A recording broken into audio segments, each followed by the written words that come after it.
So I was scrolling through comments of my latest video, Bromance, Tacos, and Bench Press, right? And I'm checking the comments out. Hey, Josh Ancott. Always get excited when he comments on my videos, even though we've hung out and I collab with him and he coaches me now, I still get excited. Little fanboyish. Right here. So I'm reading these comments, right? And I see somebody commented and I see somebody replied to it. And the person who replied to it is none other than UF Powerlifter. Now, if you don't know who he is, he's a guy that I shouted out maybe about a year ago. He's 153 pounds with a 410 pound bench press, completely raw. It's UF Powerlifter. Just type in 410 pound bench press at 154 pounds. Those keywords will bring you this video. And watch this.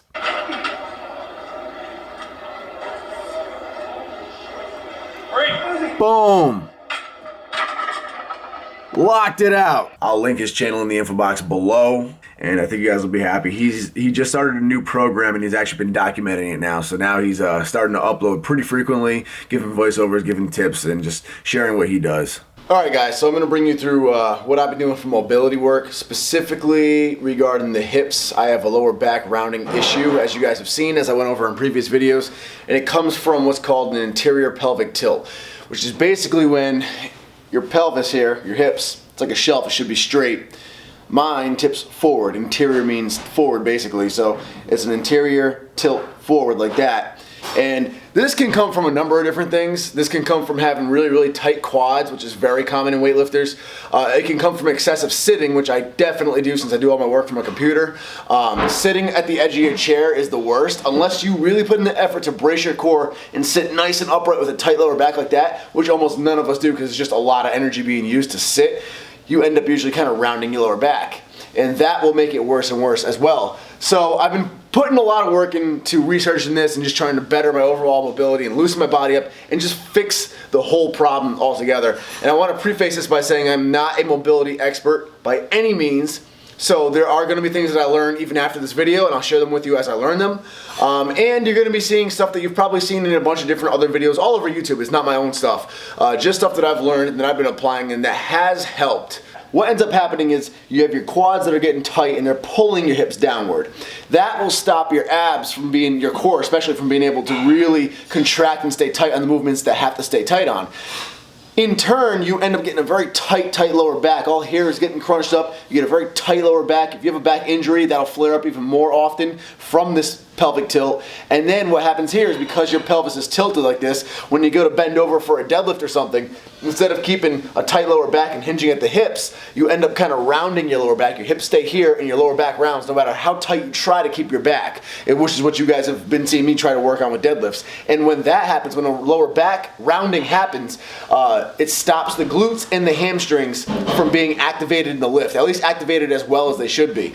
And when your glutes do not activate in a lift to lock your hips out, your lower back ends up taking the weight, and that's when you end up lifting with your lower back and snapping your lower back up. So just a heads up before we begin, I am using the wide angle lens so I can help show you guys everything. So if you see like feet or limbs go really long and the image looks skewed, that's why. It's a wide angle lens.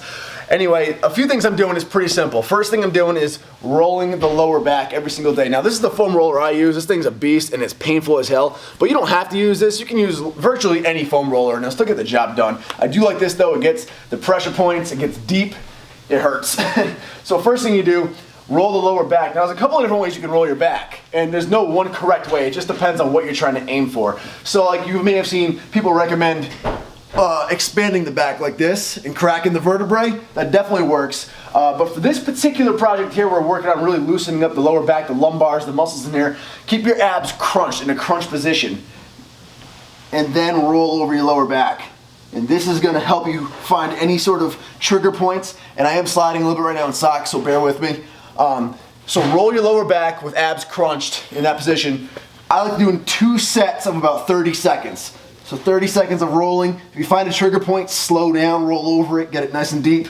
Do that for 30 seconds, twice in a row. The next one I do, and this one hurts. You most likely have tight quads if you don't do any mobility work, and you probably don't even realize it.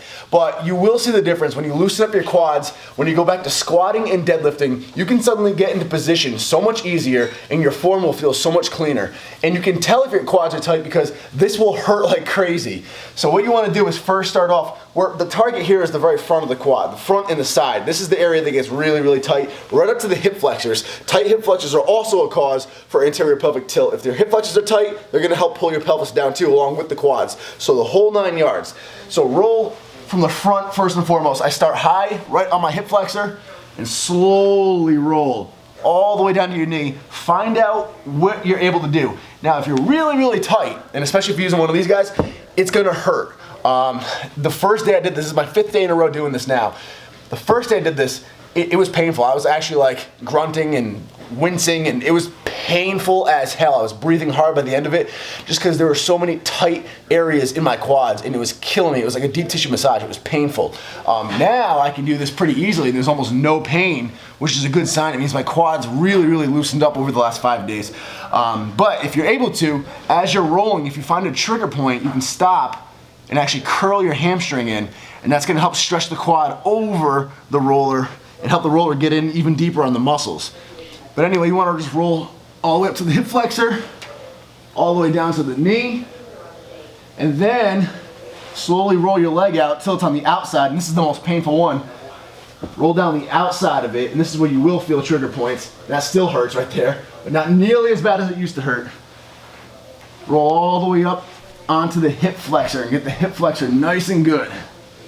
Take your time doing it, and like I said, you can even curl the leg to really get in there. And again, 2 sets, 30 seconds each for each leg. So each leg's gonna get 30 seconds, and each leg gets 2 individual sets. So those are the main rolling exercises I do specifically for the anterior pelvic tilt. Again, because the quads and the hip flexors are the biggest villains when it comes to pulling the pelvis down, and then that lower back will stay really, really tight when that happens. So lower back looseness and then quad looseness, and then what you should always focus on, regardless of whether or not you have anterior pelvic tilt or you're just a power lifter, a weightlifter, whatever, is loosening up the hamstring. So again, this is pretty simple. Just roll your hamstrings really good and well. Go up to your glutes, roll the underside of your glutes, roll the side of your glutes. And I shouldn't have to explain too much about this. I mean, this is very basic, but roll the hamstrings and glutes really, really well. And even roll the calves. That's just more of like an extra, because obviously you guys should know to always roll your hams and glutes. But yeah, rolling the quads, rolling the hip flexors, rolling the lower back, and then after that is just a lot of core work, specifically focusing on activating the core. Most of you should know this pose right here. This is a stretch I was doing when my hip flexor was healing. You simply get down on one knee, you put your other knee out right in front of you, foot forward, your knee should be about the center of your body. You then flex your glute forward, and then you flex the abs. Try to flex the abs downward in towards your belt. So flex them nice and tight. Glute is flexed and squeezed real tight. Then you can even raise your arm up while keeping the abs nice and tight. And you feel it flexing in your glute right there. And it's gonna stretch all right here. It's also gonna help activate your glutes and warm them up, get them firing. Do that before you work out. Hold that again for about 30 seconds or so. And then for stretching the lower back, you can just Google child's pose in yoga. And I'm not even gonna bother showing you that one because, just to be honest, I don't even have that one down yet. I don't know yoga poses. But I do know the child's pose is one of the most effective lower back stretching methods that you can use. So that's pretty much it for mobility, guys. This is what I'm doing every single day. Now, when I go into the gym before I squat and before I deadlift, I'll do extra. You see the band work that I do? Simply YouTube search Brett Gibbs, Josh Hancock, Omar Esoff. They all did a video together. It's Brett Gibbs and Josh Hancock on Omar's channel.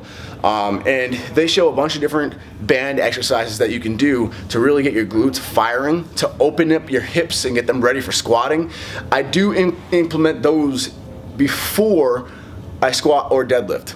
But this stuff right here, just the simple rolling, the mobility, loosening up, this is what I do every day. And I make sure I do this every day, sometimes even twice a day, whether I'm training or not. Every single day, and over time this will help loosen your quads up, loosen the back up, and then just paying attention to your posture after that will slowly help your pelvis get back into a healthy position. It just started monsooning like hail. Driving to check out a condo that I might be interested in buying, but I have to see it in person, obviously. I don't have high hopes because I don't have high hopes for Rhode Island real estate, period. But gonna check it out. Springtime is coming sooner than later. Still got a few months, but it's on its way. And every time like clockwork, the car guy, the inner car guy deep inside of me that has been suppressed for the last few years comes out. Because springtime is like nice weather, everyone brings their cars out to get them washed. I have always been a huge car guy.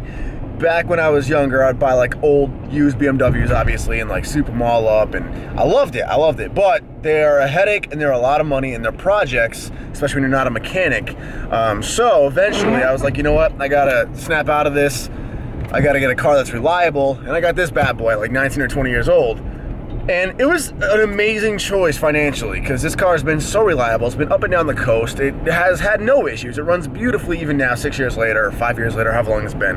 But it is not anything fun car-wise for a car lover.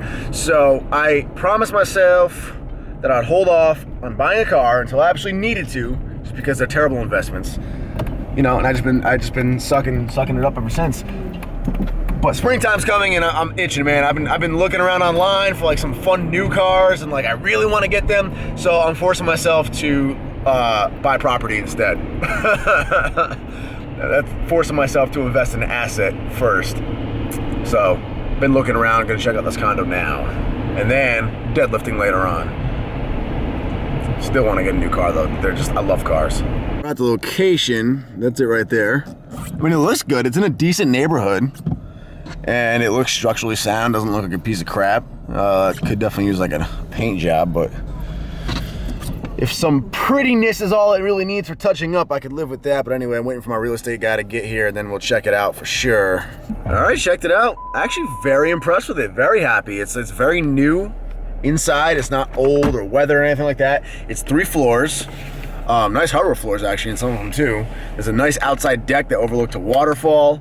Washer and dryers included. I mean, and plus it's a condo, so you get like the benefit of them taking care of a lot of the upkeep for you. Like, that is awesome, and the price is definitely right. So my guy's gonna forward me all the details and like the finer information, and might be able to get the ball rolling on this. And this obviously is not going to be like my end-all be-all settle down house that I retire in, obviously. Like, I mean, my aim for this is just to move into it for a little bit, maybe even like a year, maybe less, I don't know, because I don't know if I want to live around forever. But then I will at least have property under my belt that I can rent out. So even if I only want to live in this place for a few months, I can live in it, rent, and then move out and then rent it out.